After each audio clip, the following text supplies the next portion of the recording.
Hello everyone, once again welcome back to मेरे channel. और आज हम डिस्कस करेंगे सीटेट को लेके क्या प्रॉब्लम्स आ रही हैं कि उसका रिजल्ट इतना कम है और उस प्रॉब्लम को कैसे सॉल्व किया जाए, कैसे क्या स्ट्रैटेजी टोटल बनाई जाए कि सीटेट जो है हम बहुत ही ईजिली क्वालिफाई कर लें। उसके लिए हमें कुछ एक्स्ट्रा बहुत मेहनत करने की भी ज़रूरत ना पड़े और अच्छे मार्क्स से आप क्वालिफाई कर सकते हैं। बिल्कुल सीटेट बहुत ही ईजी एग्ज़ाम है। आई थिंक आपने जो यूपी टेट दिया है, सुपर टेट दिया है, वो सबसे ईजी, उससे कहीं ज़्यादा ईजी सीटेट आपका एग्ज़ाम है। तो अब ये इतना इजी होने के बाद भी क्यों, क्या रीज़न है कि इसका जो रिज़ल्ट रहा है इस साल वो 15% एंड 17% दोनों लेवल पे रहा हुआ है। ठीक है, पेपर 1 पेपर 2 का।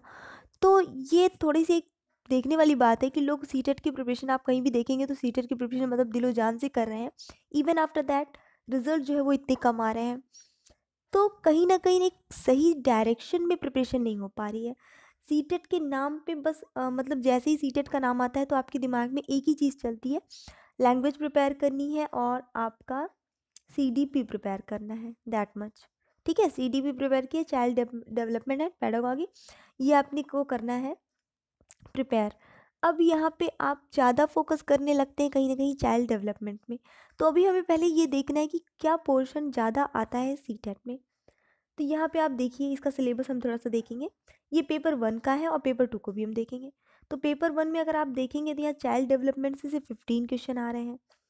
फिर आपका जो एक लर्निंग से रिलेटेड, एजुकेशन से रिलेटेड है, 5 क्वेश्चन। अब आपका pedagogy, learning and pedagogy 10 question आ रहा है सिर्फ आपके पहले सब्जेक्ट में, सीडीपी में। ठीक है, 10 मार्क्स का। फिर इसी तरह से आपकी दोनों लैंग्वेजेस रहेंगी, मीन्स आपका 10 मार्क्स का आ रहा है सीडीपी से पेडागॉगी। फिर आपकी दोनों लैंग्वेजेस हैं और आपके जो दोनों एक्स्ट्रा सब अलग सब्जेक्ट्स हैं, मैथमेटिक्स एंड ईवीएस, तो उनसे भी 15 क्वेश्चंस, मीन्स टोटल 60 क्वेश्चंस। तो आउट ऑफ 150 टोटल 70 क्वेश्चन सिर्फ आपके पेडागॉगी से आते हैं। 90 आपको क्वालिफाई करने के लिए चाहिए होते हैं। तो 90 मतलब में से आप 70 अगर आपका पेडागॉगी बन जाता है तो 20 क्वेश्चन तो आप बिना पढ़े, क्योंकि जो भी सब्जेक्ट वाइज क्वेश्चन आते हैं वो इतने इजी लेवल के होते हैं कि बिना पढ़े हुए एक एवरेज स्टूडेंट उन सारे क्वेश्चन के आंसर दे सकता है। ठीक है, बहुत ईजी होते हैं। आप खुद उठा के देख लीजिए पुराना पेपर कोई भी, तो उसका जो सब्जेक्ट के क्वेश्चन रहेंगे वो बहुत ज़्यादा ईजी रहेंगे, उनका लेवल इतना हाई नहीं होता। लेकिन क्योंकि वो बुक से ही आते हैं, जिस लेवल के लिए बनाए गए उसी लेवल का क्वेश्चन देते हैं। पेडागॉजी सेक्शन उसमें ज़्यादा होता है और इसी में क्या है, इसके क्वेश्चन ऐसे होते हैं कि कई ऑप्शंस आपको सही लगते रहते हैं कि लगता है ये भी सही है, लगता है ये भी सही है। इसी में होती है कन्फ्यूज़न और आपके मार्क्स डिडक्ट हो जाते हैं।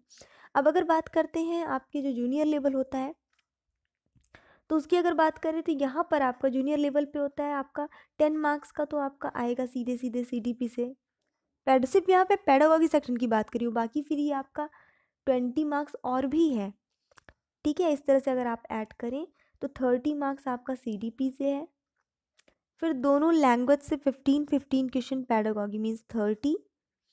एंड जो आपका एक सब्जेक्ट रहता है, चाहे आपका मैथमेटिक्स एंड साइंस हो, चाहे आपका एसएसटी हो, उससे 20 क्वेश्चन पेडागॉगी के आते हैं। अब आप यहाँ पे काउंट कर लीजिए। ठीक है, तो टोटल 80 क्वेश्चन, आपको 90 पासिंग चाहिए होते हैं, 80 क्वेश्चन सिर्फ आपके पेडागॉगी, सीडीपी, इन सब से आते हैं। सब्जेक्ट के जितने भी क्वेश्चन, आपको सिर्फ 20 क्वेश्चन, मतलब आप 10 क्वेश्चन भी आपने सब्जेक्ट के कर लिए, उतना तो कर ही लेते हैं आप, तो बस आप क्वालिफाई हो गए।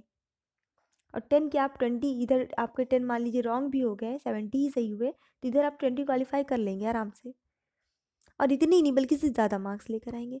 तो जो पर्सनली मेरा एक्सपीरियंस रहा है सीटेट को लेकर, मैंने एक ही बार अटेम्प्ट किया अभी तक, इसी बार किया था, इसके पहले बस यूँ ही नहीं किया था। तो इस बार मैंने किया और वो भी क्वालिफाई करने का कुछ ये नहीं था कि हाँ करना ही करना है क्वालिफाई, बिकॉज ऑलरेडी जो चीज़ें इंपॉर्टेंट थी वो क्वालिफाई हो रखा था। तो बस देखना था, एक एक्सपीरियंस लेना था कि ऐसी क्या चीज़ें हैं जो सीटेट में अलग हैं।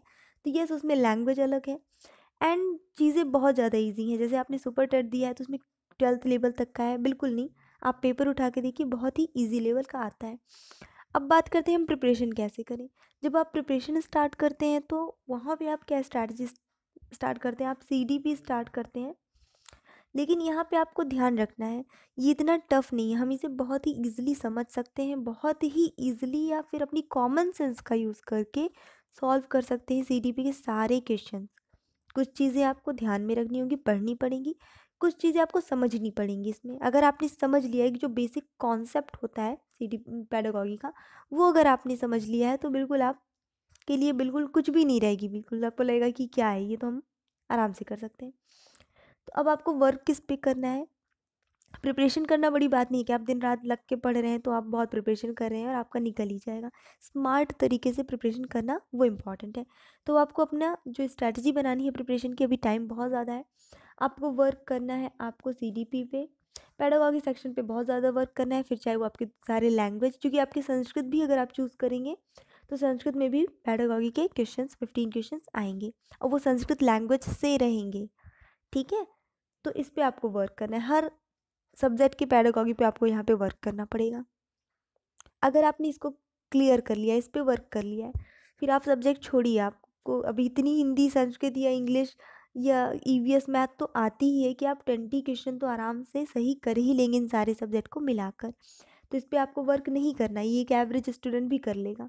आपको वर्क और सिर्फ पेडागॉजी पे करना है। सिलेबस यहाँ पे है आपके सामने, आप इसको डाउनलोड भी कर सकते हैं वेबसाइट से सीटेट की, तो वहाँ से आपको ये सिलेबस भी मिल जाएगा। तो आप एक बार उसको देख लीजिए और जो इसके पेडागॉजी सेक्शन वाले क्वेश्चन हैं आपको वही सॉल्व करना है, वही आपको मतलब सॉरी प्रिपेयर करना है, सॉल्व नहीं। अब यहाँ पे एक चीज़ और कॉमन है, वो भी अभी डिस्कस कर लेते हैं, उसके लिए अलग से वीडियो बनाने का कोई मतलब नहीं है। जैसे लैंग्वेज है, तो लैंग्वेज की जो पेडागॉजी रहेगी वो आपकी, चाहे वो हिंदी हो चाहे इंग्लिश हो, उसमें बहुत डिफरेंसेस रहेंगे, लेकिन कुछ ही डिफरेंस रहेंगे, ज़्यादा डिफरेंसेस नहीं रहेंगे। तो यानी कि चीज़ों को आप रिलेट कर सकते हैं, को रिलेट करके भी पढ़ सकते हैं। थोड़ा सा देख लेते हैं यहाँ पे, ये देख लीजिए आप लैंग्वेज का प्रिंसिपल ऑफ लैंग्वेज टीचिंग। तो अब ये आपका जो इंग्लिश में रहेगा। फिर आपका मैथ आ गया, तो मैथ की पेडागॉजी देखिए आप अलग है। ठीक है, कि मैथ हम कैसे पढ़ाते हैं, तो यहाँ पे पेडागॉजी भी अलग अलग है। ऐसा नहीं कि आपने एक पढ़ लिया है तो आपका सब प्रिपेयर हो गया और 15 क्वेश्चन आने ही है। तो आपको इसी पे वर्क करना है और हम इसी पे वर्क करेंगे अब, जो भी हमारा टाइम है बचा हुआ। तो बस आज से लग जाते हैं प्रिपरेशन में। So thanks for watching, keep studying and bye bye.